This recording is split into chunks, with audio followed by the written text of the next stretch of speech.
Hello প্রিয় বন্ধুরা, মাছ মাংস ডিম এসব খেয়ে বোর হয়ে গেছো, কিছু ভিন্নধর্মী খেতে ইচ্ছে করছে, তাহলে ট্রাই করো এই রেসিপিটা। আমি কিভাবে আমার মিষ্টি কুমড়ো শাকের রেসিপিটা তৈরি করেছি সেটা একবার না হয় দেখে নাও, আর একবার দেখে অবশ্যই একবার ট্রাই করে নিও, তাহলে বুঝতে পারবে কি দারুণ রেসিপি তোমাদের শেয়ার করেছি। চলো, প্রথমে দেখতে পাচ্ছ কড়াই বসিয়ে দিয়েছি। আর যে কোনো শাকের রেসিপিতে রসুনটা দিলে না ভীষণ ভালো টেস্ট হয়। আমার তো রসুনের ফ্লেভারটা ভীষণ ভালো লাগে। বেশ অনেকটা রসুন কুচি দিয়ে দিয়েছি। রসুন কুচিটা যখন একটু ব্রাউন কালার হয়ে আসবে আমি সেই পর্যায়ে দিয়ে দেব একটা পেঁয়াজ কুচোনো। হ্যাঁ, পেঁয়াজটা কতটুকু দেবে, কমিয়ে বেশি সেটা তোমরা দিতে পারো, কোনো সমস্যা নেই। তবে শাকের মধ্যে তেমন একটা পেঁয়াজের টেস্ট আমার ভালো লাগে না, রসুনের টেস্টটা ভীষণ ভালো লাগে। তো পেঁয়াজটা যখন একটুখানি নরম হয়ে আসবে তারপর বাকি উপকরণ দিয়ে দেব। আর এটা গরম ভাতের সাথে এত ভালো লাগে, এত ভালো লাগে কি বলবো। আর দিনের বেলায় বিশেষত আমার ভাতের সাথে এরকম শাকের রেসিপিগুলো ভীষণ ভালো লাগে। আর এটা খুবই সহজভাবে তৈরি করা যায়, তোমরা নিশ্চয়ই ট্রাই করতে পারো। দেখতে পাচ্ছ পেঁয়াজটা যখন একটু নরম হয়ে এসছে আমি দিয়ে দিয়েছি পরিমাণ মতো নুন আর কয়েকটা লঙ্কা জিরে এভাবে দিয়ে দিয়েছি। সব কিছু একটু মিক্স করে নেব। আর তোমরা একবার অবশ্যই ট্রাই করলে কিন্তু আমাকে অবশ্যই জানাবে কমেন্টে, তোমাদের সুন্দর সুন্দর কমেন্টের অপেক্ষায় থাকবো আমি। আর এখন দিয়ে দিলাম আদা রসুনের পেস্ট, আবার দিয়ে দিলাম একটা মিডিয়াম সাইজের টমেটো কুচো কুচো করে কেটে দিয়েছি। আর বেশ অনেকটা কিন্তু এখানে চিংড়ি শুটকি দিয়েছি। তোমরা যদি চিংড়ি শুটকিটা খেতে অনেকেই পছন্দ করে না, তাহলে তোমরা সেই পর্যায়ে এর পরিবর্তে তোমরা চিংড়ি মাছটা দিতে পারো, অথবা এমনিতে সব কিছু না দিয়েও রান্না করতে পারো। চিংড়ি মাছ বা চিংড়ি শুটকি কোনোটাই না দিয়েও রান্না করতে পারো, তাইলেও ভীষণ ভালো হবে। তোমরা চাইলে এখানে অল্প পরিমাণে মসুরের বা মুগের ডাল দিতে পারো, তাতেও ভীষণ টেস্ট ভালো হয়। ঠিক আছে।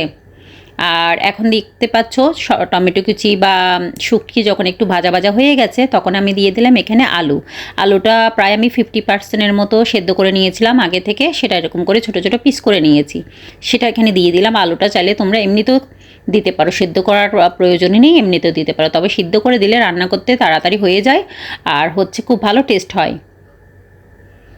সব কিছু একটু ভাজা ভাজা হয়ে আসুক, তারপরে আমি বাকি উপকরণগুলো দিয়ে দেবো, তার মানে মশলাগুলো দিয়ে দেবো। হ্যাঁ, এখন দিয়ে দিলাম আমি হলুদের গুঁড়ো, জিরে গুঁড়ো, ধনে গুঁড়ো আর লঙ্কা গুঁড়ো দিয়ে দেবো, যেটা মশলাগুলো আমরা সব সময় ইউজ করে থাকি। আর দিয়ে অল্প অল্প জল দিয়ে আমি মশলাটা খুব ভালোভাবে কষিয়ে নেব। কার কার শাক খেতে পছন্দ করে অবশ্যই তো কমেন্ট করে জানাবে। আর কার কার কোন কোন শাকটা ভীষণ পছন্দ করো সেটাও জানাবে। আর এই মিষ্টি কুমড়ো শাকটা আমার ভীষণ পছন্দ, আমার যে কোনো শাক আমার ভীষণ পছন্দ, মিষ্টি কুমড়ো শাকটা আমার ভীষণ ভালো লাগে। আর মিষ্টি কুমড়ো শাকের চাইলে তোমরা ভাজাও করতে পারো ডগাগুলা, অথবা মিষ্টি কুমড়ো শাকের পাতা দিয়ে আমরা যে শুটকি মাছ করি, ইলিশ শুটকি মাছ, সেটা ওরকম করে ফোল্ড করে তোমার ভাজা খাওয়া হয়, ভীষণ ভীষণ ভালো হয়। আর দেখতে পাচ্ছ মশলাটা খুব ভালোভাবে এখানে কষানো হয়ে গেছে, সুন্দর একটা কালারও চলে এসছে, তেলটাও বেশি উঠেছে। সব কিছু কষানোর উপর ডিপেন্ড করে। হ্যাঁ, অবশ্যই কষিয়ে নেবে সুন্দরভাবে, যে কোনো রান্নার একটা পদ্ধতি থাকে। এখন এই পর্যায়ে আমি শাকগুলো খুব ভালোভাবে ধুয়ে রেখেছিলাম সেগুলো দিয়ে দিলাম। আর কীভাবে কেটেছি, কতটুকু সাইজ অনুযায়ী কেটেছি তোমরা দেখলে বুঝতে পারবে। ঠিক আছে বন্ধুরা, এখন সব কিছু মিক্স করে নেব। শাক তো সেদ্ধ হতে তেমন একটা সময় লাগে না, তারপরে একটুখানি কষিয়ে নেব। হ্যাঁ, আলুটার সাথে এখন কোনো জল দেব না, জল না দিয়েই আমি কিন্তু খুব ভালোভাবে কষিয়ে নেব। শাকটা যখন নরম হয়ে আসবে আর কালারটা চেঞ্জ হয়ে আসবে তখনই এখানে আমি জলটা অ্যাড করব। আর এটা কিন্তু মাখা মাখা করেও করা যায়, ঝোল দিয়েও করা যায়, তোমাদের যেরকম পছন্দ তোমরা সেরকমভাবে করে নেবে। আমি একটু মাখা মাখা টাইপের করেই করেছি। গরম ভাত আর এরকম একটা শাকের রেসিপি হলে কেমনটা লাগে বলো তো? কার কার লোভ লাগছে এখনই দেখে সেটা বলে ফেলো, ঝটপট ঝটপট লিখে ফেলো। এখন দেখতে পাচ্ছ কালারটা অনেকটা চেঞ্জ হয়ে গেছে শাকের, এখন কিন্তু আমি জলটা দিয়ে দেব।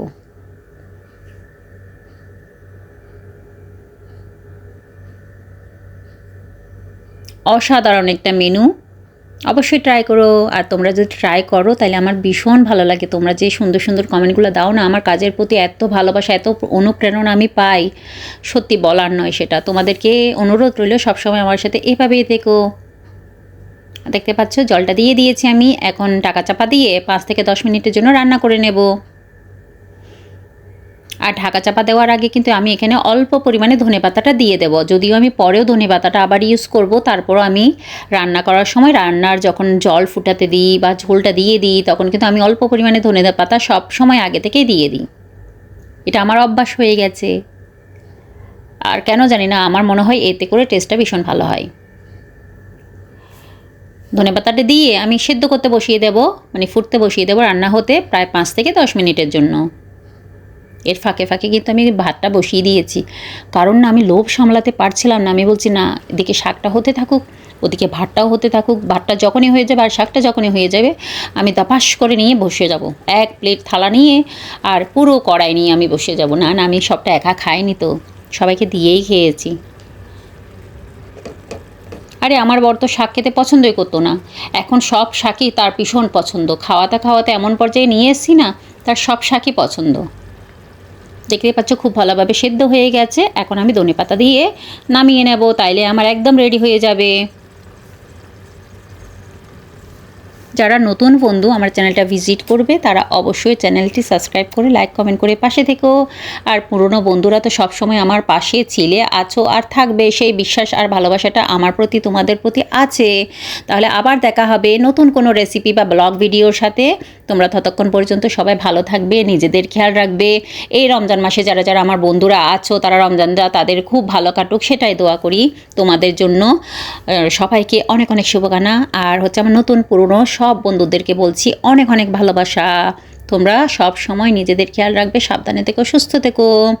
আবার দেখা হবে পরে। আর হ্যাঁ, শাকের রেসিপিটা কেমন লাগলো সেটা কিন্তু জানাতে একদম ভুলবে না। মিষ্টি মিষ্টি সুন্দর সুন্দর কমেন্টের অপেক্ষায় আমি বসে আছি, কখন তোমরা কমেন্ট করবে আর কমেন্টটা আমি পড়বো। আমার ভীষণ ভালো লাগে। Love you all my friend. বন্ধুরা যারা যারা ভিডিওটা দেখো প্লিজ একটা লাইক করে দিও, একটা লাইক করতে কি এসে যায়। আর অবশ্যই অ্যাড সহ ভিডিওগুলো দেখো, খুব কষ্ট করে ভিডিওগুলো বানাই। প্লিজ সবাই পাশে থেকেও লাইক কমেন্ট করে, তোমাদের সুন্দর সুন্দর কমেন্টের অপেক্ষায় থাকি। Love you all, by.